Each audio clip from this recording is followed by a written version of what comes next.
Today, on part 2 of Lichdom, we continue developing the backstory of the principal villain of Season 4, the Lich Martzaroth, here on Me, Myself, and I.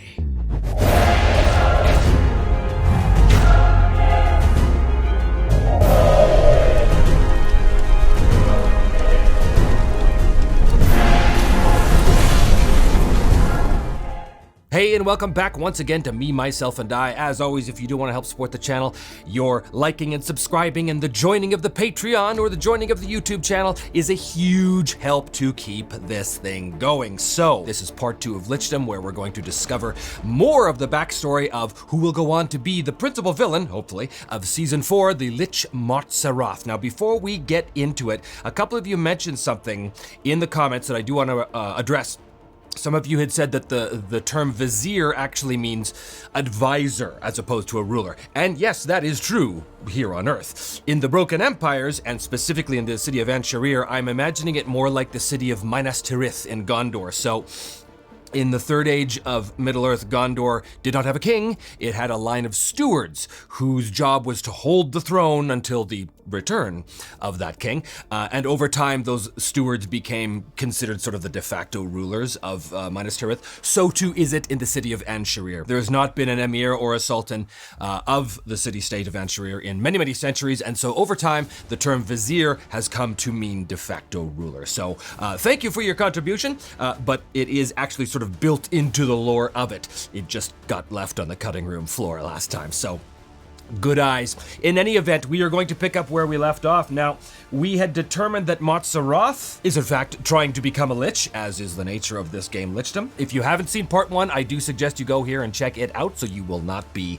lost as to what's going on today. We learned a little bit about his backstory, but what is really important is that he has already had some dealings with demons and made terrible, terrible agreements with them in order to further his own cause. Essentially, he wound up rediscovering the ancient and forgotten deity Azathoth, the sleeping god, and made a bunch of deals with several demons, the latest of which was called Balan the Burning, who demanded that Martzaroth arrange the death of the current vizier, which he did. So that leaves us currently with one truth, and again, just to reiterate, our goal is to find and uncover truths. That is the only way that we can become a lich or a god, if we are lucky. We have found one, but we need at least one more, and it has to be mundane. You have to have an arcane and a mundane truth. We also have this scrying available to us, which hopefully will come up. This allows us to see the future. And here we have a mundane plot, which will eventually affect us as long as the conspirators bide their time. They will eventually execute the plot against Martzaroth, but I don't know what that's going to look like until it happens. So let us continue now into the life of Martzaroth. What is the next thing that happens? Boom. Oh, another scrying, and it's another arcane scrying. This is pretty cool here because it's going to allow me to get a glimpse into the future. The questions here are, where did you learn to scry the future? What did you see in your future that disturbed you? And what did this scrying ritual cost you? And why cannot it be repeated in exactly the same way? Well, let us determine. I think we're going to use this right away. In order to use a scrying card, we have to spend, in our case, this other scrying card. So I am going to use this. I'm going to burn it, basically. So my question here is, how do you read the future? Let us roll the D3 and see what comes up. 3, an abhorrent offering to an elder god, I think that's Azathoth, reveals truths to come in the agony of the screaming sacrifice. So I had to sacrifice living beings to Azathoth, probably again in some ancient desert temple, in order to fulfill this ritual, in order to see the future. Speaking of ancient desert temple, there are these really cool charts in this book, and I'm going to use one of them right now. Dungeons, ruins, and other abandoned places. I think that the Temple of Azathoth has a very particular feel and look and character to it, so let us see what that is. First of all, what is the Temple of Azathoth? It is artificial tunnels, okay? What's a trait? Haunted by baleful spirits and their tormentors. Its location is half buried under the torrid desert sands. Makes sense. And finally, the protection of it is a giant spider with hundreds of offspring. That's very interesting. So this is the place where Motzaroth goes into the desert, into the half-buried desert, or half-buried temple in the desert, which is a series of underground artificial tunnels, all haunted by the baleful spirits, probably of those who have been sacrificed to Azathoth in the past. But he has no fear of such things, and in fact, he is going to perform this ritual. Well, one of the questions is, what did you see in your future that disturbed you? We're about to find out. Oh, only after completing an event and before drawing the next card. So we can't actually, but we can't actually use this yet. I can keep it for now, but I can only use it after I complete the next event and before drawing the next card. Fair enough. So this opportunity comes up for Motzaroth, where basically Azathoth, in Motzaroth's dreams, Azathoth comes to him and basically offers him, I will show you a glimpse of the future, but you must bring me these human sacrifices, who will, of course, die screaming in the ancient desert tunnels buried under the Red Wastes. The next card is an event, the Four of Hearts. This is a mundane event. The cult of a new god spreads across the land, rapidly increasing in power as the cult infects the powerful and denounces old and oppressive institutions. You know they worship a false god, or at best a minor entity of the spheres, and yet you find some utility in their nonsense. Impressionable individuals with devotion to a higher purpose are the easiest to manipulate. Interesting, so some questions about this, which I'm gonna deal with as soon as I get some more details about this cult. This is just an event, so there's no challenge here, but the event is 3. The cult of ardent fire develops from a sect. The rage of their followers tears down everything that was holy and sacred to their forefathers. Well, we know that Balan the Burning, the half-goat lord of pride that demanded so much from Motzaroth before, and who taught him the ways of binding the strands of fire and the elements. That, of course, will mean something more to those of you who come and watch Season 4 when you see unveiled the game, the role-playing game that I'm developing specifically for Season 4. So I'm taking advantage of this cult. They're called the Cult of Ardent Fire, and their belief is to literally purge with fire all that came before. So they're attacking their own members, they're attacking their own temples and such. It's this new young cult that is utterly bereft of reason, utterly bereft of logic, and filled only with the passion of and zealotry of their ideology.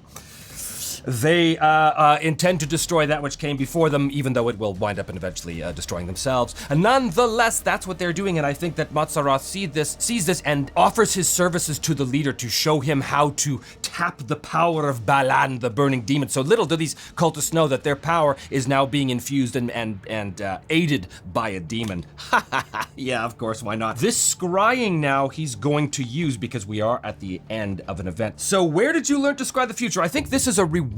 I think as this cult rises out of the desert and begins to destroy a lot of temples all through the Red Wastes and in Ansharir itself, because remember, Ansharir at this point is essentially leaderless. They're being controlled by the old families, the heads of the old families, but there is no vizier in power currently. Things are pretty chaotic there, and I think this cult just takes advantage of that. But in the meantime, because Motzaroth was able to corrupt them with Balan's power, Balan offers him a boon, the boon of prophecy, and that is what this is. So how does he read the future here? 3 again. An abhorrent offering to an elder god reveals truth to come in the agony of screaming sacrifice. I had suggested before the scrying came from Azathoth. I think the scrying comes as a reward from Balan. So instead of an elder god, it is in fact this elder demon, Balan, that gives him. But nonetheless, these screaming sacrifices have to be made. So instead of this being the underground temple to Azathoth, I think it's the underground temple to Balan that the cult is using as their main base. And the giant spider,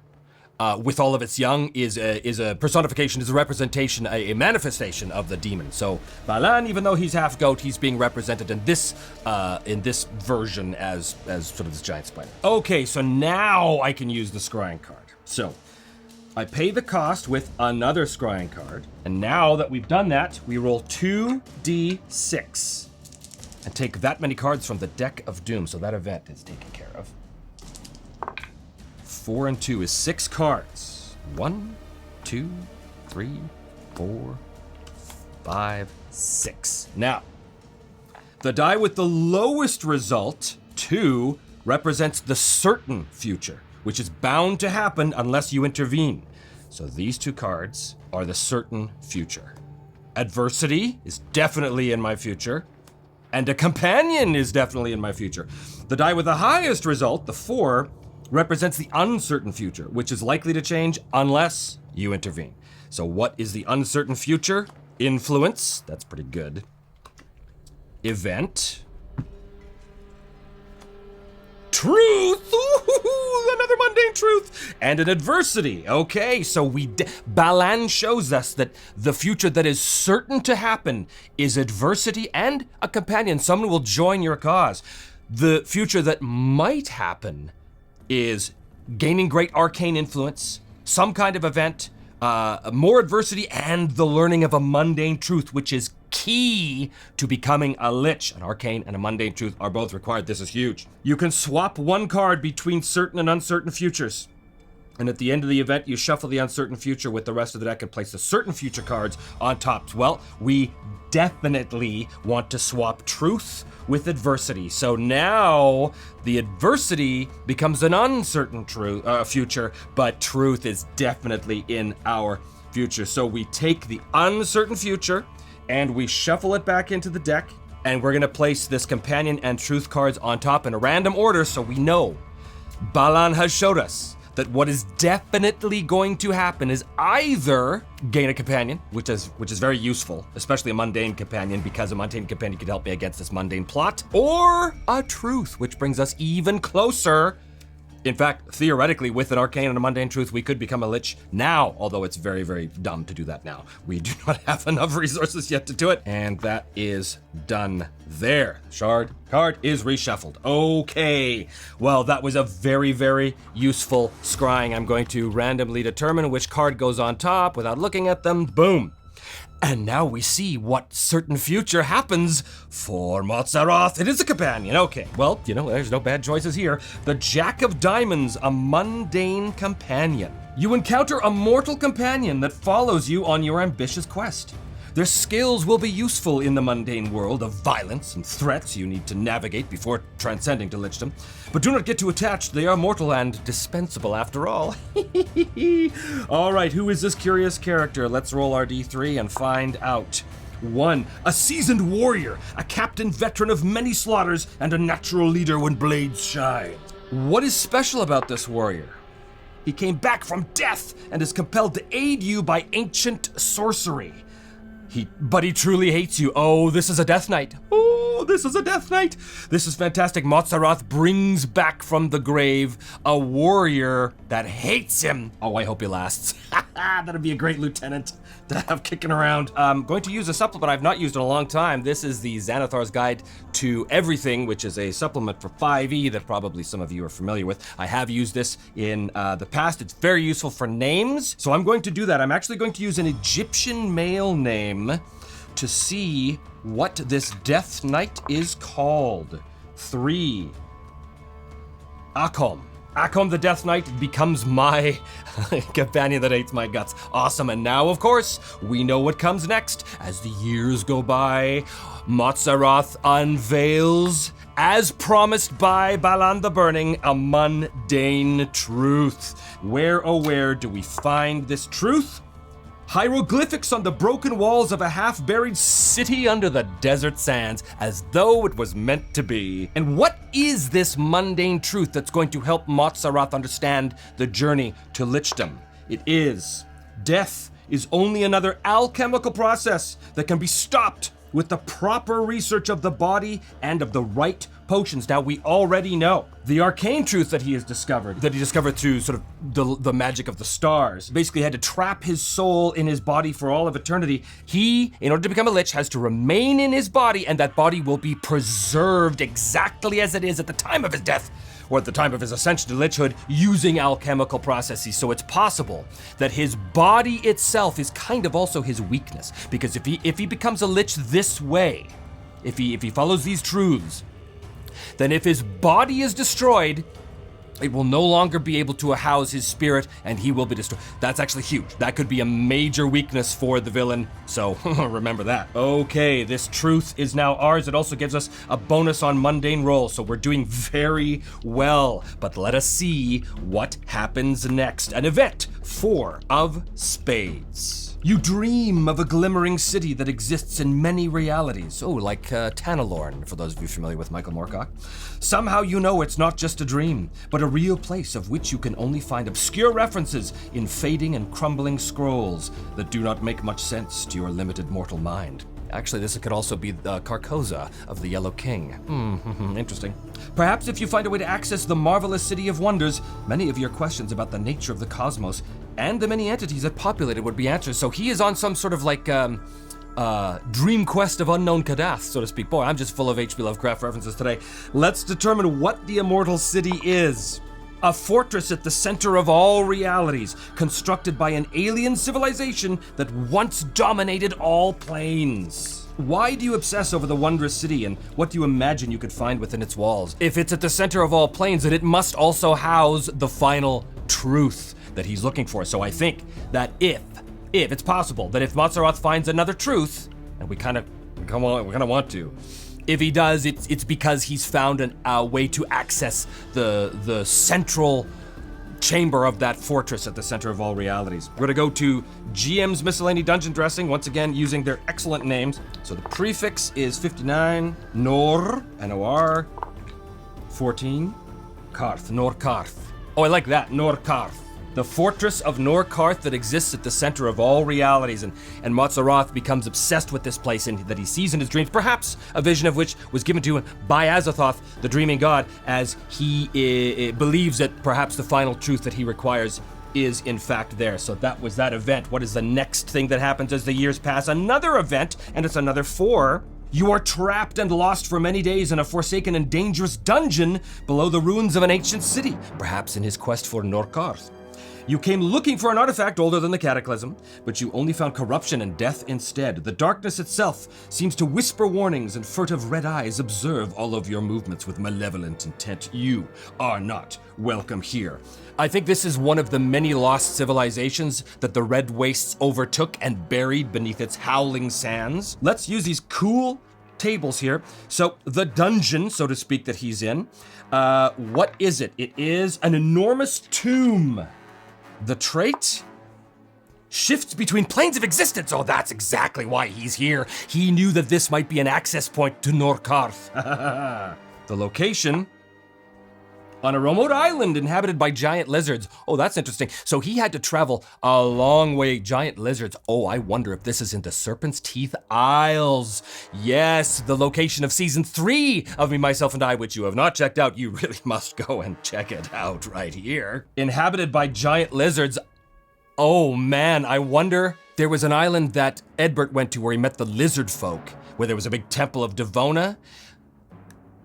Daylor, I think the island was called Daylor. It's been a while. I wonder if it's there. Interesting little way to tie in everything together. And anyway, that's like 1,000 leagues away, more than 1,000 leagues away from the Red Waste. So I'm guessing Montserrat used some sort of like portal magic, some sort of ritual to take him there. He didn't exactly walk. What was the artifact he was looking for? Mechanical contraption of dazzling complexity. Coveted by demons and other entities not from this world. Makes sense, this whole place shifts in between the planes. There's a lot of bad guys out here looking for this thing. And the wonder of it all. It's conscious and hateful, but holds knowledge now lost to mortal souls. A mechanical contraption coveted by demons. You know what that is? It's a golem. It's a mechanical man. It's a mechanical statue, essentially, that holds secret knowledge. He was looking for the artifact, but found only corruption and death instead. So this giant golem that has all this knowledge, he did not find. So that's interesting. Little something there. That little secret dungeon that exists somewhere in the Serpent's Teeth Island. What is next? A plot. Another mundane plot. Oh, this is going to be really bad. There's 2 mundane plots being worked against us right now. I'm going to determine what those are when the time comes. And when that time comes is anytime I have to do a mundane challenge. Each of these cards is going to apply a -2 penalty. So whatever mundane challenge I eventually do come up against, these conspirators are going to work against me, and it's going to be very, very difficult to overcome when it does happen. And I'm pretty sure that is a guarantee of it happening. What is next? Influence. Ooh, this is very good. Queen of Diamonds, mundane influence. Someone powerful owes you a favor or takes your coin. to do your bidding. Valuable help from simple-minded mortals, no more than a tool to be used and discarded in your quest for immortality. Who owes you a favor or takes your coin? 1. The Silent Death, a secretive guild of assassins that pride themselves on their obscure traditions and efficiency. You suspect someone you know is behind the organization. How do they help you to overcome a challenge? What happens to them if they fail? How do they help me to overcome a challenge? I think there's a pretender to the Vizierdom. I think maybe a lost cousin of the previous vizier who Mazzaroth had murdered, comes into Ansharir and is making a very strong claim for him to be the new leader, but this is a long lost branch of the family that's trying to make a play for this, and I think that Mazzaroth enjoys the chaos of Ansharir just as it is, so he hires this group of assassins to kill that would-be vizier, once again pushing Ansharir into the chaos that Mazzaroth so enjoys to take advantage of. All right, what is next? Another influence! Oh boy, wow. Someone powerful owes you a favor, accepts a bribe, or responds to blackmail, making them inclined to act in your benefit. Who owes you a favor? The High Priestess of Ashura, who can freely interpret messages from their strange god to influence devout followers. Maybe he knows some secret on her. Maybe, our assassins, the Silent Death. I think that while performing an operation, they discovered some dirt on the Priestess of Ashura, and basically Mazzaroth said, I know this about you, and if you don't tell me, if you don't feed me the information I need to find Norkar, for example, I think he's still fixated on this place, on this fortress at the center of all realities.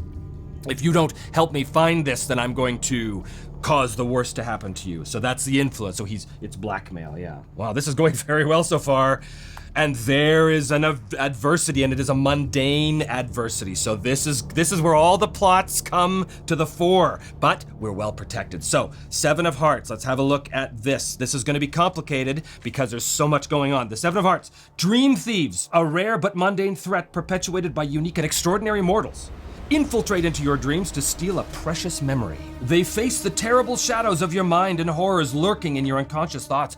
Dream thieves have come to steal my memories. Who sent them against you? What are they trying to steal? Well, who is the dream thief? It is Uun, a lonely adventurer in search of a secret city. Well, we know what that is. This is another adventurer who is looking for Norkarth. What challenges do you present? 3. A city of crystal and dangerous creatures frozen in time until approached by an intruder. The memory can be seen in a bottomless pool at the center of the city. So this is my defenses. So I think that as this dream thief steals his way into my dreams, I have prepared mental defenses in my dream state, and that is manifested as a city of crystal with dangerous creatures frozen in time until Uun, in his ethereal state, approaches them, and then they come to life. Now, is he successful? Well, we would normally roll just a straight up adversity test. However, 2 plots come out of this. This is weirdly a mundane. This feels more like an arcane adversity, but it's a mundane adversity, which means 2 plots reveal themselves. So first of all, the first one, the oldest plot, is the 10 of Diamonds. Who works against you? This is an old plot. The Mercantile Guild, seeking retribution over an old grudge that nobody remembers, but bureaucracy is slow and due revenge comes late. Who knows what they were pissed about, but it's something, and so they unleash their plot. Perhaps they're the ones responsible for hiring Uun, who himself is looking for this Norkarth. They're helping Uun somehow, but they're not alone. There's also the 10 of Hearts. Someone else is also conspiring against me. It is an ambitious noble house that perceives you as a threat or seeks vengeance for your present or past allegiances. It is the family of the Vizier. They are on to Mazzaroth. They know that he was responsible for the death not only of the first Vizier, but also of this new Vizier who is supposed to come to the throne, but Mazzaroth had him killed, so this is the family of the Vizier that's definitely plotting against him. How do they conspire? Large bribes filling the pockets of influential people working against you. The Mercantile Guild. The Mercantile Guild could not afford to pay for the magical rituals involved in trying to get Uun into Mazzaroth's dreams, so the noble house conspired with the Mercantile Guild to basically fund their researches. And this has been going on for some time now. These plots have been working in the background for a long time, and only now through this adventurer, do they come to pass. But here's how this works. This is an adversity, which means the challenge rating is 7. That's good. It's the lowest possible adversity. But here's the thing. We have to roll 2d6 and get that number or more. However, we have a mundane truth, which gives us +1. We have a companion, which gives us another +1. And we have 2 influences. Oh, this is really good. So far we're looking at +1 and +1. My Death Knight. That's essentially going to cancel out one of these plots, but this still represents a -2. But the influence now. Keep the card with you and sacrifice it for one of the following effects. They're both mundane influence. The High Priestess of Ashura, which is this one, I'm blackmailing her. She can interpret events through her god. I think that I call in that favor on her to help me repel this Un character when it happens.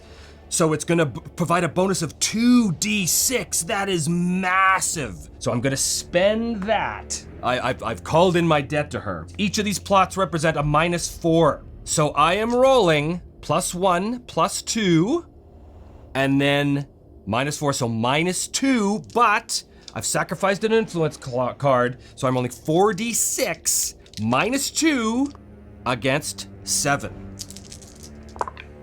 Oh, no problem. -2 takes care of that. 13 on 7, no problem. It's mostly, I think, the influence that gets called in here. I easily overcome that. No problem. This Un character in the citadel of my dreams, he's basically going through, and every time he's trying to find a path to the central chamber where the secrets of the location of Norkarth is, or at least so he thinks, he is being assailed left and right by these dream creatures coming out of the ice. And I think, in fact, Un is killed in the dream, which means of course he's killed in life as well. That gives us +1 resolve. This is going very well, although it did cost us an influence there. Okay, this is very good. Now, just so we know, if I wanted to ascend to Lichdom, how it would work is I need at least one mundane and one arcane truth, which of course I have. When I'm ready to perform this ritual, which I know how to do it, to house my soul into my own body, which has been perfected with alchemical formulae to ensure that it does not deteriorate. I know how to do it. I would roll 1d6 per truth, add +1 for each companion and each influence, and +1 for each remaining resolve, and then compare. So I have a very good chance of doing this right now, but I'm not going to do it. I'm going to keep going because there's all kinds of things in this deck. There's catastrophes, there's all kinds of bad stuff that can happen, and I want to push my luck. Boom! Oh, I shouldn't have pushed my luck. It is a curse. Oh no. A curse is the arcane equivalent of a plot. So somebody put a curse on me, and I don't know why yet, but the next time I encounter an arcane challenge, it will come to the fore. So I suspect it has something to do with this vizier's family that I so brutally wronged over the past half decade. I think maybe they've engineered some sort of wizard, or maybe they've sicked somebody on me, like they've sicked the Order of the Purifying Flame on me or something like that. All right, next is oh my God, another truth. Okay, we have to go for Lichdom. I think we may have avoided all the catastrophes in this deck, which is fantastic, because that's really bad, and we didn't even have to take any doom to re-roll anything. This has been tremendously lucky. I did play through this game once before off camera, and he lasted like the first 6 rounds before he was reduced to ashes by his enemies. Where does he learn this truth? The dreams of a slumbering serpent god within the tomb of a sorcerer king of aeons past. Lots of that going on in the desert, no problems there. And what is that truth? That truth is split your soul into pieces and trap them within several artifacts that must be protected with traps, incantations, and demons bound to your immortal will. So he has options. Now, he can either keep his body as it is, or he can split his souls into pieces, kind of like what a lot of liches do in sort of gaming lore, which is put their souls into phylacteries and things. But you know what? I'm not going to go with that. I'm going to assume that the truth that he is going to actually cling to is this idea that his own body can be preserved through alchemical purposes. So the truth still counts for his ascent to Lichdom. Let us see if he in fact does. Here we go. We are going to add 1d6. We're going to roll 1d6 per truth collected, which is 3. Add +1 for each companion. The Death Knight is still with us. And each influence, which is the Silent Death Assassins Guild. So that's 3d6 +2 and +1 for each remaining resolve. We have 2. This is 3d6 +4. This is very, very good, potentially. And if I blow this roll, I can't sacrifice anybody. This is the way it is. 3 truths. Here we go. Oh boy, that's terrible. 7 + 4. Wow, 7, 8, 9, 10, 11. On a result of 9 to 11, he didn't actually succeed. But your foul ritual partially succeeds, giving you immense power and an extremely long life. You will live hundreds of years, command armies, and establish cults that will outlive you, but you are not immortal. Your body will eventually wither and die despite all of his alchemical tricks to preserve it. Everything you built will crumble to dust and your name will be forgotten. You are only mortal after all. You know what this does? This makes him not in fact a lich, but something just one step underneath that. Still an incredibly powerful foe. Hundreds of years, hundreds of accumulated sorcerous bits of knowledge, which makes him very, very powerful. And I think it actually spurs his resolve, because his one hope is to find the citadel of Norkar, to find the fortress at the center of all realities, because he is convinced, as he has been convinced for decades, that the true secret to immortality, to godhood, rests and resides within that fortress. He must find it. He must find it before his body turns to dust. Now remember, he has centuries ahead of him, and I will tell you this. In the centuries that go past, many, many things occur, and one of the things occurs is that in his wrath at not achieving the Lichdom, which he believed was 100% his, he became more and more vile. He became like a true villain, and he caught the attention of the Order of the Purifying Flame. And Sherilyn Spiritbane herself, in life, long before she ever encountered Edward, she traveled to the Red Wastes hearing about this foe, and she engaged him, and she bested him, and she trapped him and locked him away in a type of spiritual prison. And his prison holds so long as Sherilyn's power still exists in this world. But as we have seen, my friends, Sherilyn is no longer of this world. The sacrifice she made for Edbert has taken her out of the Broken Empires forever, and with her goes her power. What will that mean for the prison holding Montserrat? You will have to find out on the upcoming Season 4. Watch for it, folks. It's not coming tomorrow, it's not coming the next day, but it's coming soon. Thanks for joining me, and we'll see you next time on Me, Myself, and I.